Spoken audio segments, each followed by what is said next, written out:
I'm nervous for some reason. Check 1, 2. Bombs away.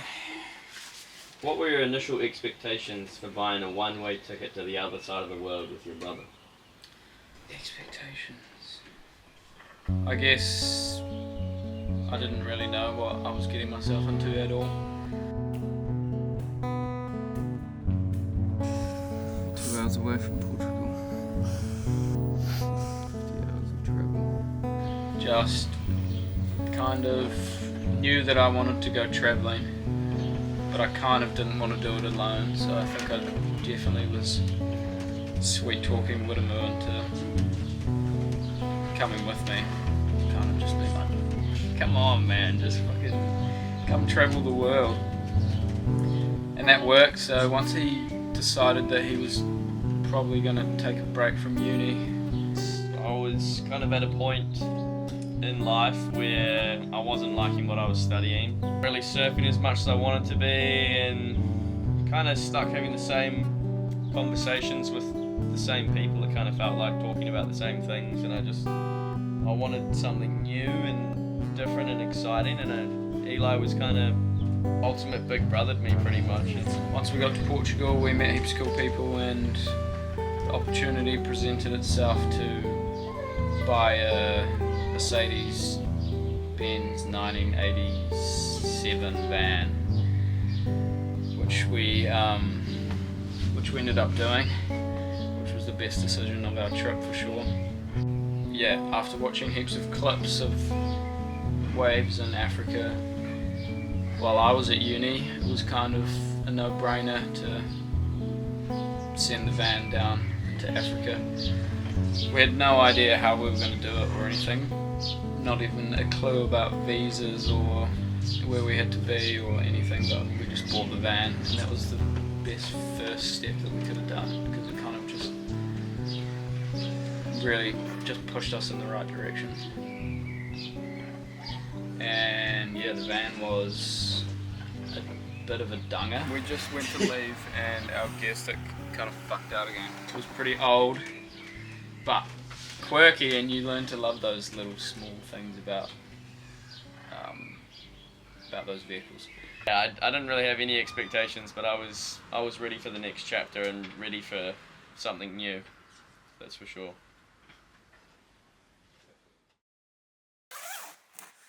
I've been sleeping next to my 20-year-old brother for exactly 1 month and 1 week.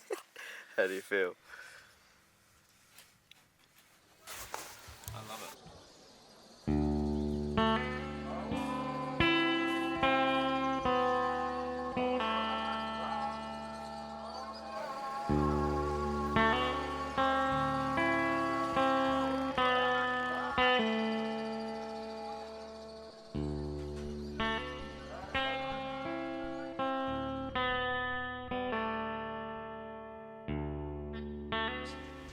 Crazy red, orangey sunset kind of landscape with not many trees around, just shrubs, lots of sand and dirt, and just fucking the best right hand point breaks I've ever seen in my life.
this, boy?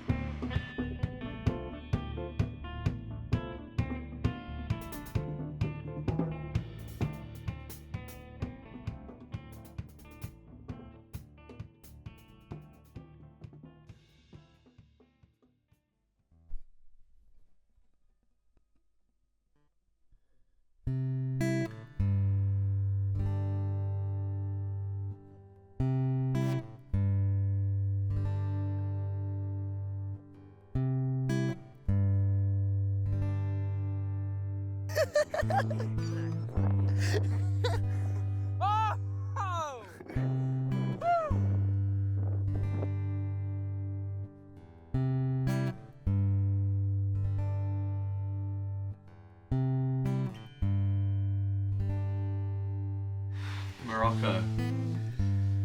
You know, it was almost too good to be true. And sometimes it felt like.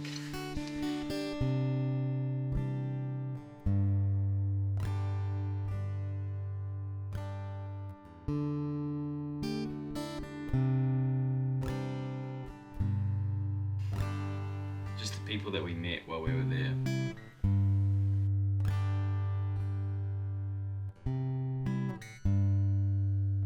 With the highest caliber of people you can meet, you know, locals and other people traveling.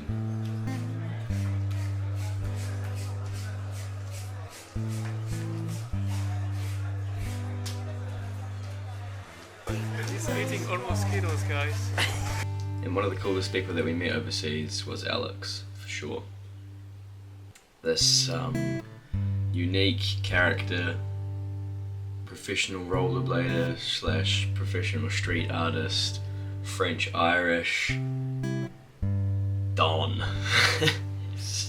The man. There's not many people out there that could spend 4 months with Eli and I in a van. What the? Traveling around. Can we get rid of him? We need to send him to China. And I'm staying here. Oh, daddy.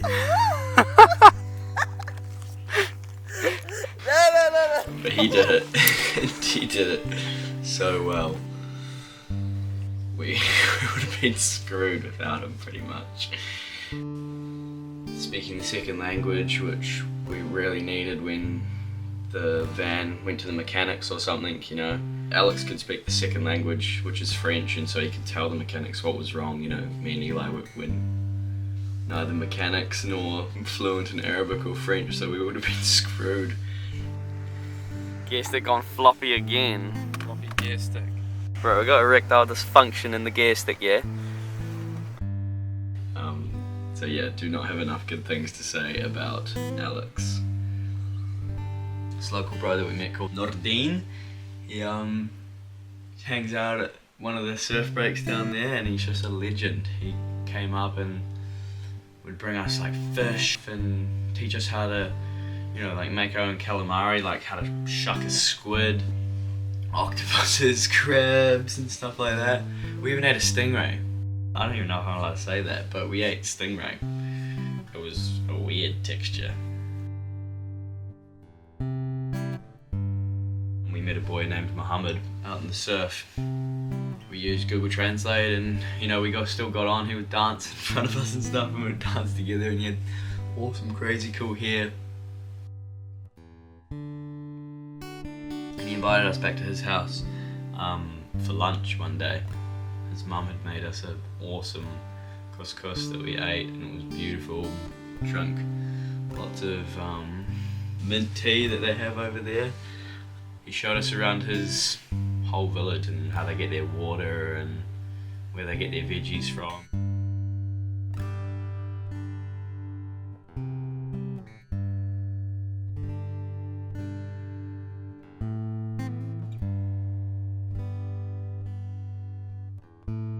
It was epic, and he gave us like a whole bag as well. We didn't know if he was even had like the authority to give us all this stuff.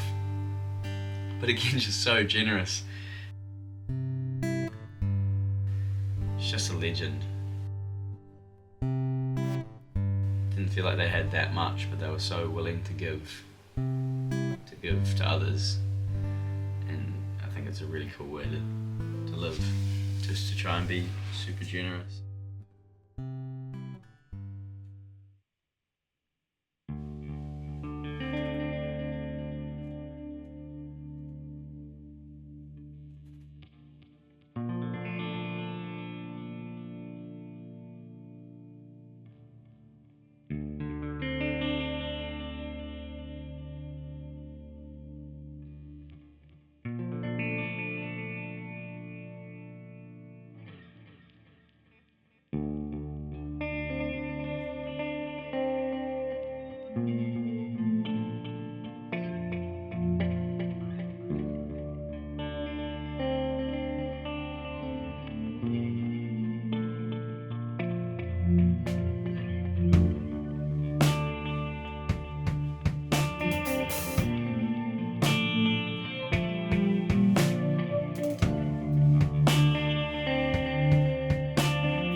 I think when we first got to Morocco, everything was new, exciting, and really stressful at times, to be honest.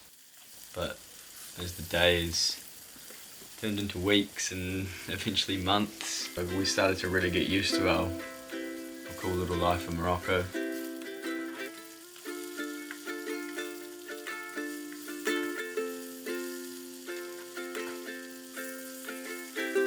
Just living in a super old van with your best mate, cooking veggies and surfing awesome waves together and seeing cool animals. And You look like a squash fly.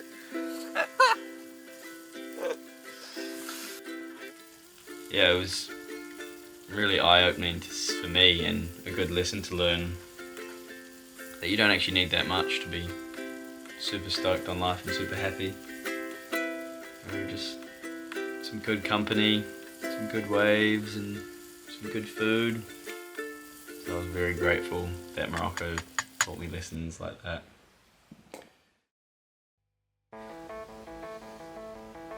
People were saying that when we went to Morocco it was going to be like a huge culture shock. And it was, but I think the biggest culture shock for us was going back into Europe after spending such a long time in Morocco.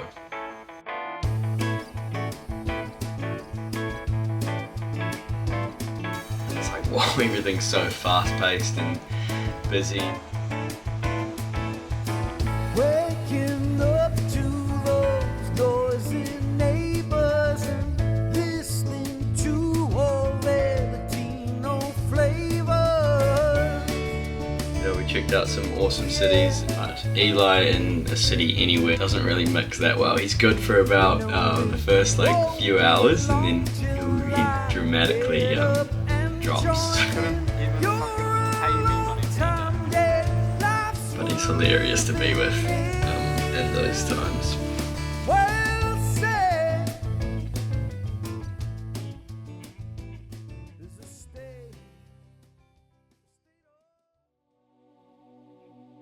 Cities have never called to me. They definitely haven't called to Eli either. Just give me a beaten up beach shack in the outdoors. Yeah, you can keep your apartment in the city. I had no idea how beautiful Portugal was going to be.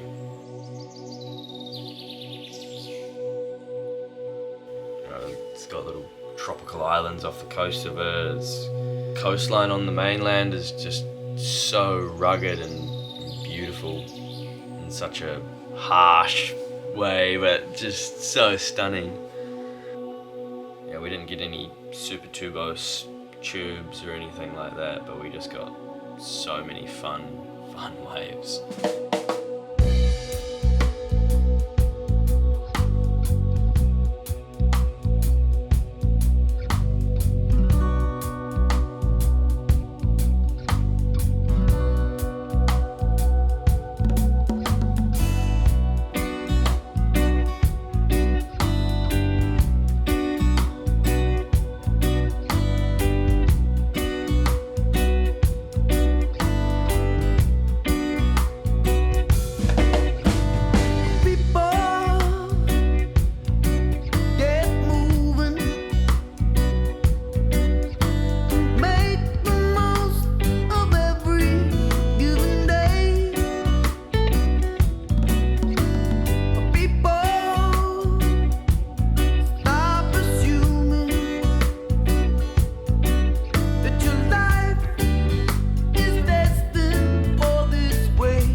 That right there, that little water intake, it's the sign of a man that just pissed in my wetsuit. We were just so spoiled, just getting so many fun waves, just having the best times, and everything was moving so fast, and then Mother Nature just told us to put the brakes on pretty much and just sent through this massive storm. I think it's about a bucket down, eh? Crazy winds and big swells and rain, and couldn't go surfing, couldn't really do anything. We just had to stay in the van for like 10 days. And Bella is not a winter lockdown van. She's very much a summery van. The most sanitary place to cook. But to be honest, I loved it. I think it's just because I genuinely love hanging out with Eli. There's not many people in the world that I can say that about, but I really love hanging out with him. Just cooking yum-ass food.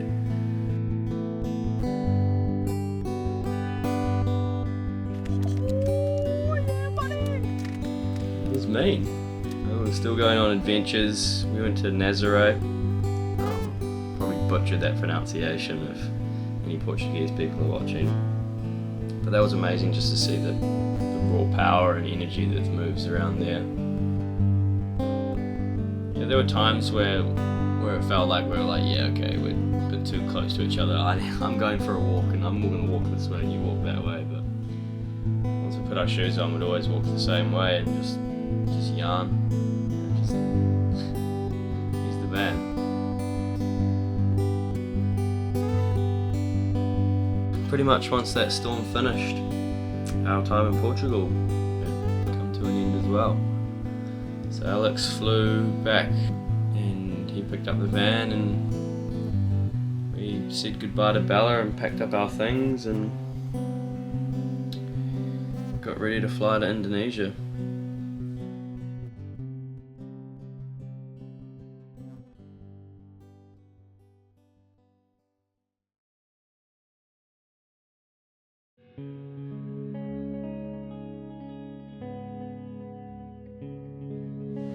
Yeah, me and Wiramu have always been really close as brothers and as kind of best friends.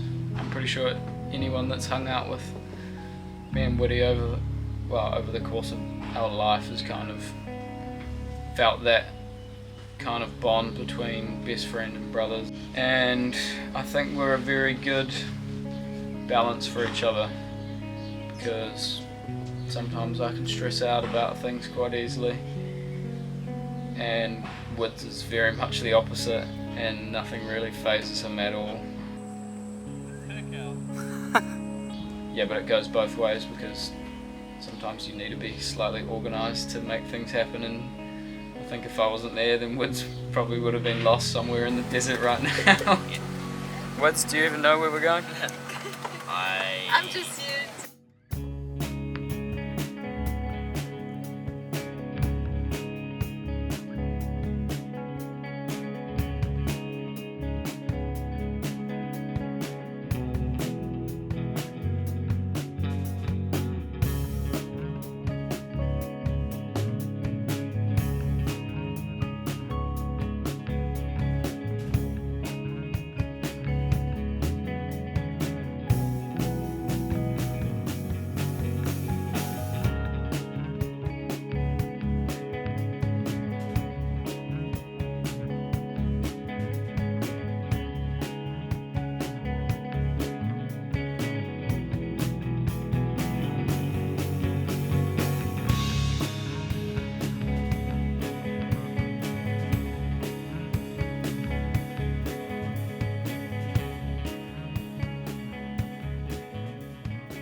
it almost felt like, because we were coming back from overseas, and all my friends who I've ever kind of made through surfing, not all of them, but like at least one friend from each stage of my surfing kind of life was in Indonesia with me at one point for my birthday.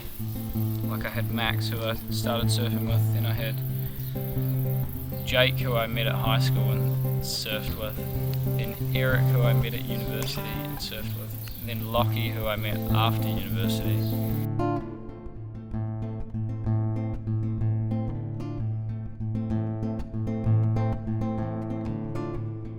Tim, Woody, even Dad was there, and yeah, and it was just the most crazy special time.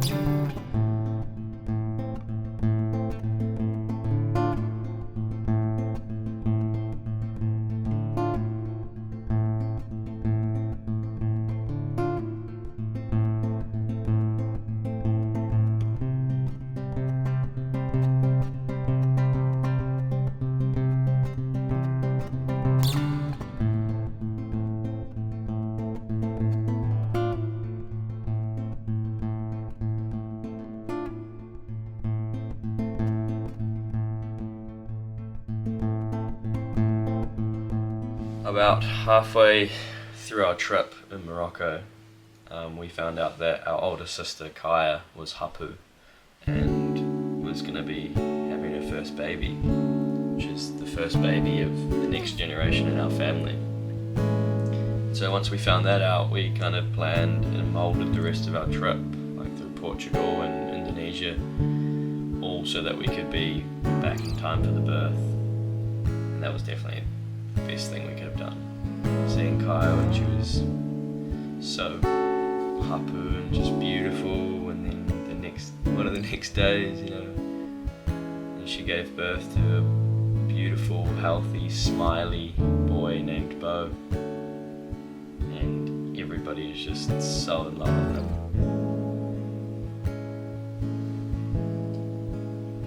So it was a very special thing to come home for, and then once he was born, it was like, yeah, wow, we're back home, we're in Aotearoa. Never-ending trip had finally come to an end. It just felt like it happened so fast.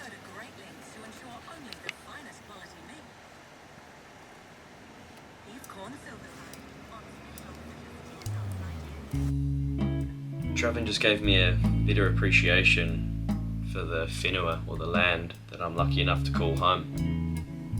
It gave me the confidence and the desire to really want to explore more of it as well. Travelling taught me so many lessons as well.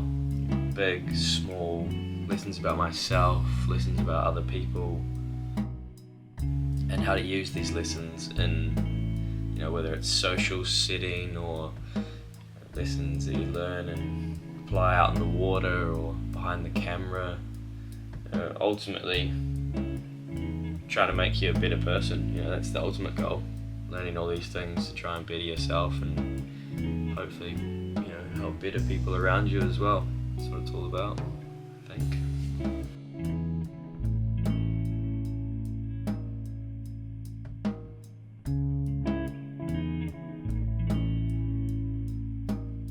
Became very obvious almost instantly how grateful I was that Woods was travelling with me. Just no matter what the situation was, you just knew that you always had like your best mate there, and nothing actually really mattered. And like if anything did go wrong, you could just laugh about it. Best case scenario was travelling with my brother.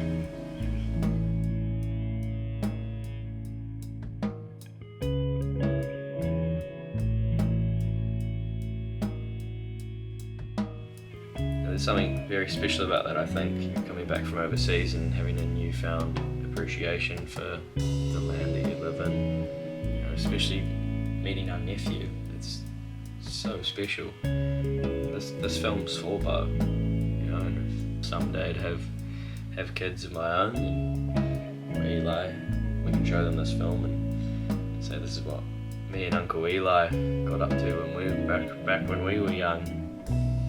Hopefully that we have a lot more films to show them.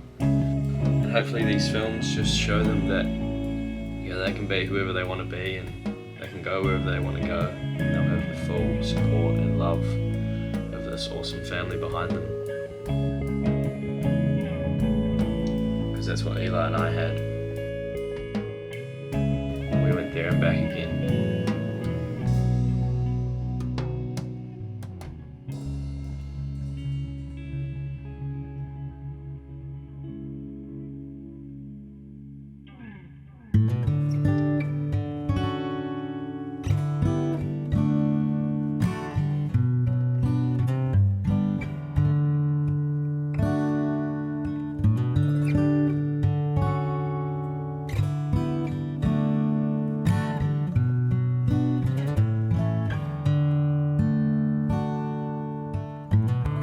I've climbed to the top of a